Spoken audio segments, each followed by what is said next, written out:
Well, we got an interesting story today.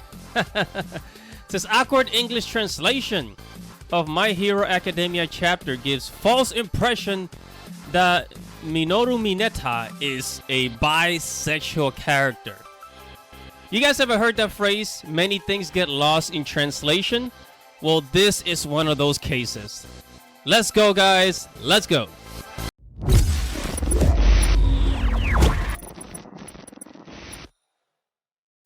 Hello guys, don't forget to like this video, don't forget to subscribe, and hit that little bell right there so that you can get notifications every time I upload a video, okay? Enjoy. What is up, guys? This is your boy Andy Matrix. Welcome to Andy RCV, where I talk about anime, manga, video games, geek culture, Japanese culture. And man, okay, first of all, what I like to say about Mineta is that I'm not a big fan of My Hero Academia. Like, I know about it. I know about Deku. I know about, you know, a lot of these characters. But if there's one character that I hate, the way that he looks, Mineta, like with these little like balls on his head, he looks like a freaking rooster, for God's sake. He looks like, doesn't he look like a rooster? Anyways, I'm here abounding into comics. So basically the story goes, I'm not going to read the whole thing, but the story goes that Mineta in this chapter, right, in chapter 321, Mineta says a line that it makes people think that he has like a thing for Deku, right? So he uses like this move, this special move called Mineta Beats Tenfold. It says, I never thought it was your power that made you awesome. It said, I fell for you when you were scared and sweating buckets and quaking in your boots back when we found a path forward together the way you were back then, right? So it's this part right here where it says I fell for you, right?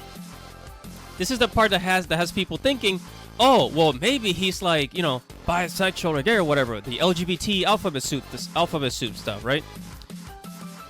So people are thinking, okay, so, oh, look, we have an LGBT character in My Hero Academia. Woohoo! Right? But the Japanese audience, they don't see it. They don't see it as like Mineta having like a romantic interest in Deku. Only the American audience, the Western audience, feels that way. All right, and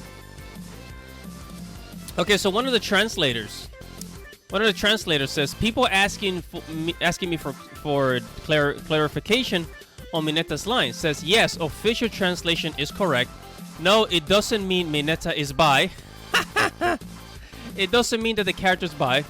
Says given the context in Mineta's character, the vibe is more like, man, I love ya. You inspire me. I respect you so much. He's just being dramatic. And the character is actually known for being dramatic in the anime, right?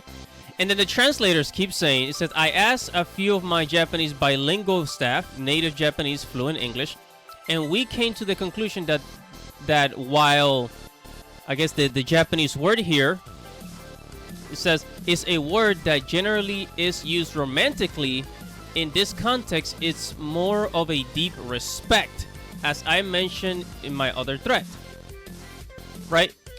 So why am I bringing this up? The reason why I bring this up is because you go on Twitter and anime fans, Western anime fans that like My Hero Academia, they were cheering, they were like begging for like an LGBT character, but what they got was this guy. This is what they got. And the thing is that this character is not very likable. So the way that they see it is like, oh wait, we asked for an LGBT character and this is what we get? Why can't some other character be LGBT? I'm not sure if you understand here, but My Hero Academia, the artist of My Hero Academia, his primary focus is telling a good story. These characters were created to tell a good story. You know, the purpose of these characters is like they're all training to become superheroes, right? So, and whatever you're, even if you're like LGBT or not, like the fact that you spend a lot of time reading the manga and watching this and watching the anime, you know, it signifies that you enjoy the show. Okay, you actually enjoy the show. So why are you complaining that there isn't a character that has like your sexual orientation, right? And this is why I absolutely love Japan. I absolutely love manga, because they focus on the right things. They don't follow this nonsense in the West that, oh, we gotta pander to this audience. We gotta make, you know, we gotta do this diversity and that diversity, and this type of character and that type of character. No, everything is created to tell a good story, and the story, you know, the story doesn't need, you know, transgender characters, gay characters. It is what it is, okay? It is what it is. And My Hero Academia is a good anime. It has been one of the top anime for years, and it never needed any LGBT characters to be a great anime, right? And if you really want the LGBT stuff, there's plenty of other anime where you can find that at, okay? I don't really know any of the top of my head, but you get the point. You know, and this is why, and I said it before and I'll say it once again. Thank you, Bounding into Comics. This is why Japan is winning. You know, Japan is kicking America's ass because they do not do the whole, you know, identity politics or political correctness like Western entertainment does. What is up, everybody? Thank you for watching the video. Make sure to subscribe to the channel so you can receive new future notifications. Check out the blog at ndrtv.com. Follow me on Twitter. If you like this video, make sure to give it a thumbs up and leave your thoughts or anything you want to say right below this video in the comments below. This is Andy Matrix. Thank you for watching. Godspeed, everybody. Godspeed.